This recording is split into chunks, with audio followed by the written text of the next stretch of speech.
think there were many people, I was one of those, that hoped that, he would rise to the occasion as president and aspire to lead our nation instead of dividing it. And, it's obvious his political model and governing model is to divide.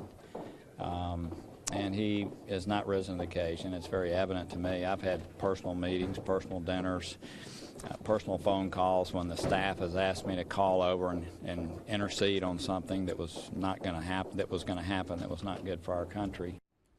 Oh, the battle between Senator Bob Corker and President Trump is not over yet. Now the Republican from Tennessee apparently not ruling out a run for president in 2020. Trump first went after Corker on Twitter a few weeks ago, and Corker tweeted back, calling the White House a, quote, adult daycare center. Joining us now, John Hart, former communications director for Oklahoma Republican Senator Tom Coburn and founder and CEO of Mars Hill Strategies, and Don Calloway, former Democratic Missouri state representative and founder of Pine Street Strategies. Thank you both for being here today.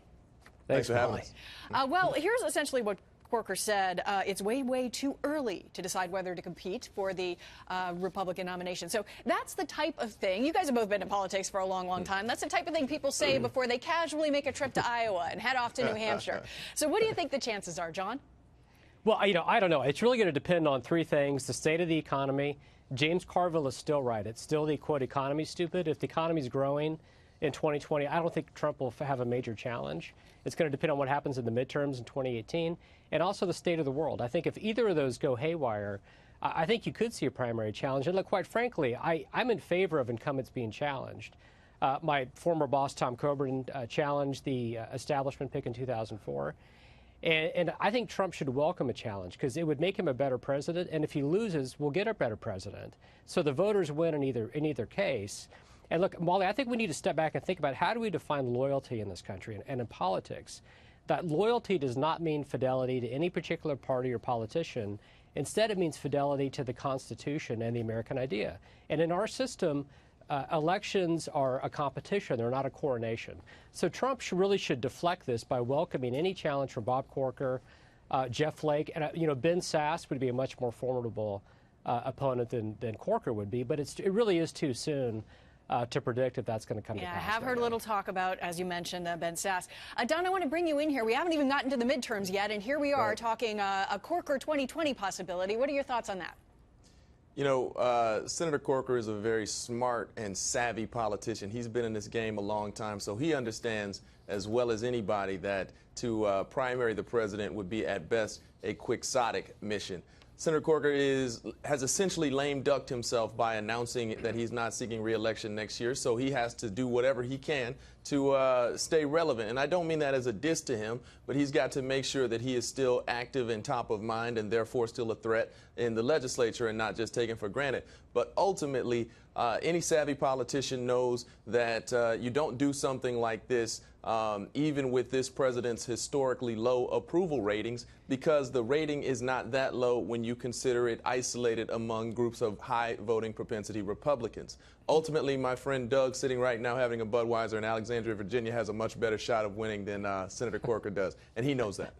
Well, you know, Congress, of course, has the low approval ratings as well, and so many times challengers come from Congress, be they senators or congressmen.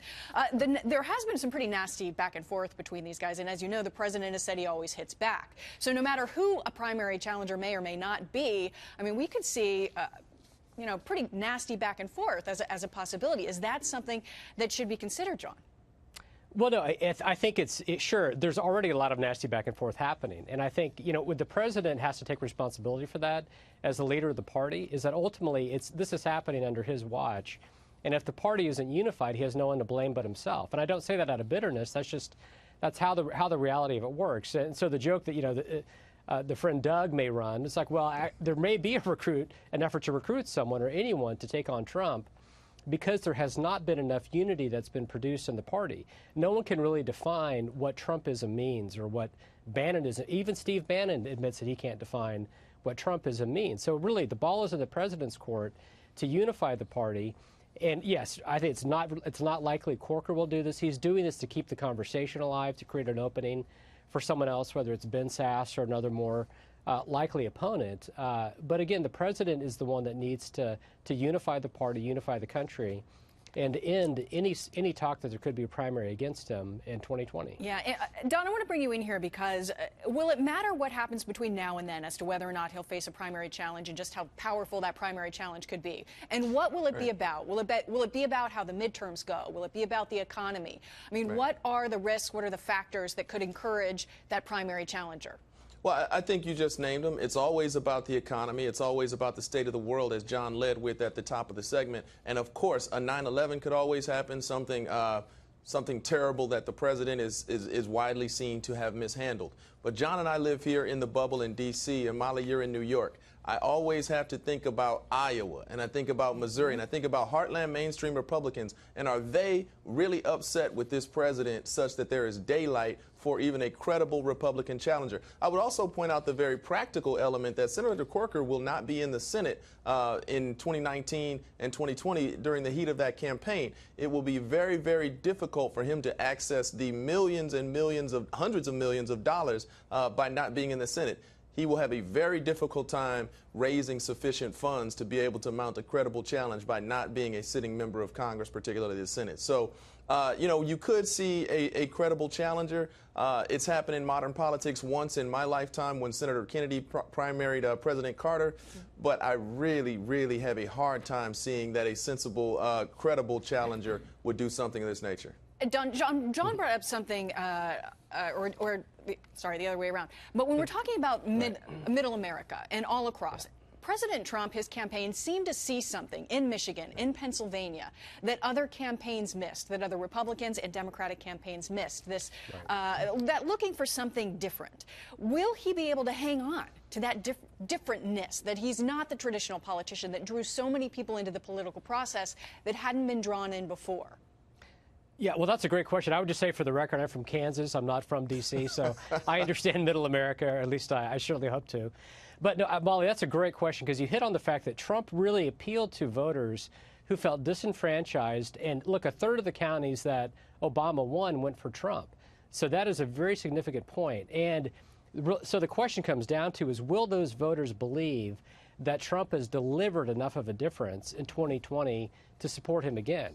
But it does show that his constituency, his base, is a lot more diluted and thin than I think he understands. So I agree with Don. Look, if there's not a big problem in the economy, if there's not something happening in the world, if the midterms go okay, it's going to be a very, very steep uphill climb.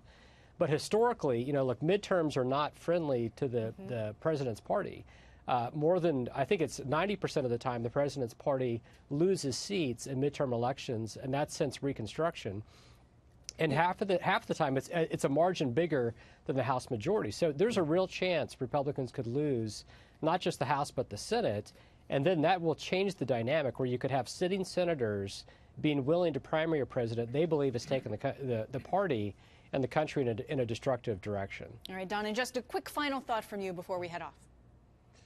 Senator Corker has to do what he has to do to stay an effective legislator for some very, very important legislative projects, tax reform, immigration reform that happen over the next 15 months while he's still sitting. I just really have a hard time seeing that he could do this. But John is absolutely correct that the state of the world will dictate whether or not this president gets a primary after 2018, after the midterms.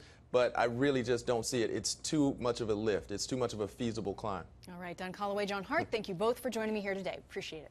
Thanks, Molly. Thanks, Molly.